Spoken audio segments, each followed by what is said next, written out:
இன்றைய புனிதர் இறையேசுவில் எனக்கு பிரியமான சகோதர சகோதரிகளே, இன்று நம் தாயாம் திரு அவையானது நிசா நகர் புனித கிரகோரி விழாவை கொண்டாடுகிறது.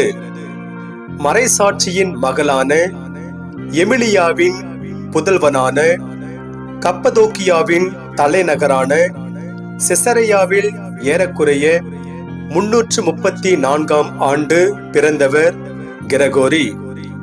3 கப்பதோக்கிய நகர தந்தையர்களுள் இவரும் ஒருவர்.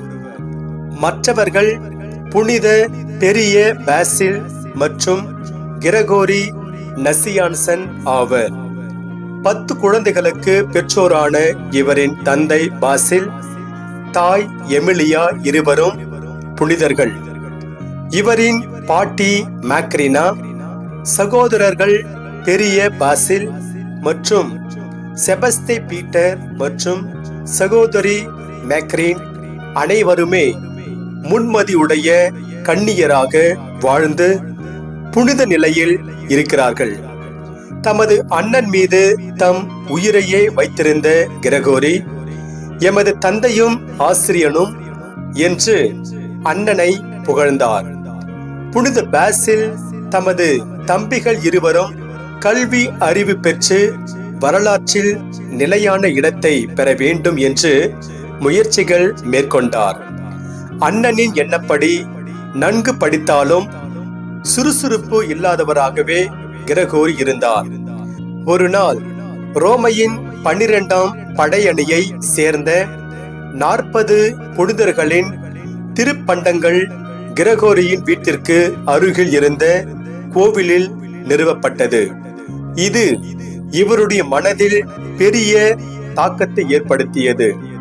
தாக்கத்திலிருந்து வெளிவர முடியாமல் தவித்தார். இறைவனின் அழைப்பை உணர்ந்தாலும் தான் குருத்துவ வாழ்வுக்கு தகுதியற்றவர் என்று முடிவெடுத்து திருமணம் செய்து கொண்டார்.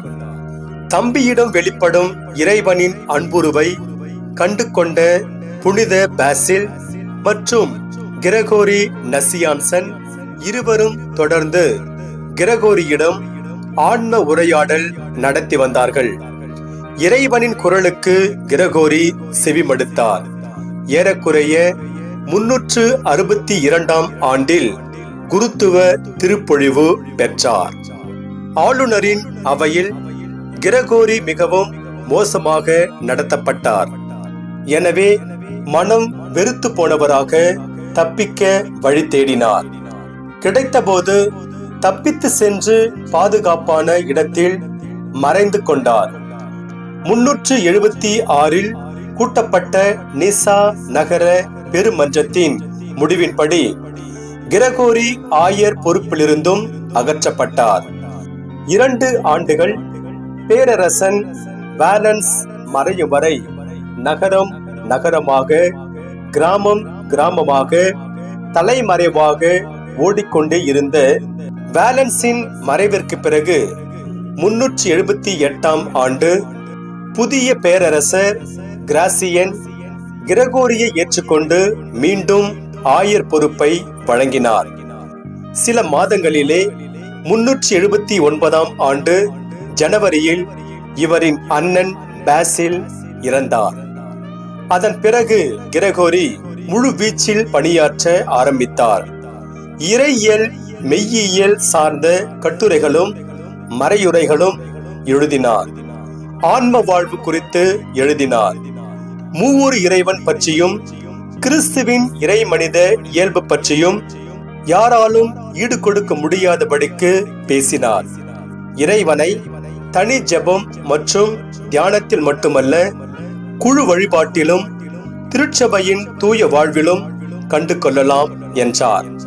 அவர் மேல் குற்றச்சாட்டுகள் வைக்கப்பட்ட போது, வேதனை இவரை ஆட்கொண்ட போது இறுதி வரை தம் அழைத்தலில் நிலைத்திருந்தார். பணியாளர் ஓய்வுக்கு உரிமையுடையவரே என்பதற்கு ஏற்ப 395ஆம் ஆண்டு மார்ச் 9ஆம் நாள் நித்திய ஓய்வுக்கு சென்றார். பழி போடுகிறவர்களை நினைத்து பதற்றப்படாமல் பக்குவமாக சிந்தித்தோம் என்றால் வாழ்வின் பொருளை கண்டு கொள்ள முடியும். எனவே நாமும் புனித கிரகோரியைப் போல இறை அன்பில் வாழ தொடர்ந்து மன்றாடுவோம். அதன் வழியாக இறையருளை நிறைவாக பெறுவோம். இறைவன் உங்களையும் உங்கள் குடும்பங்களையும் நிறைவாக ஆசீர்வதிப்பாராக. ஆமென்.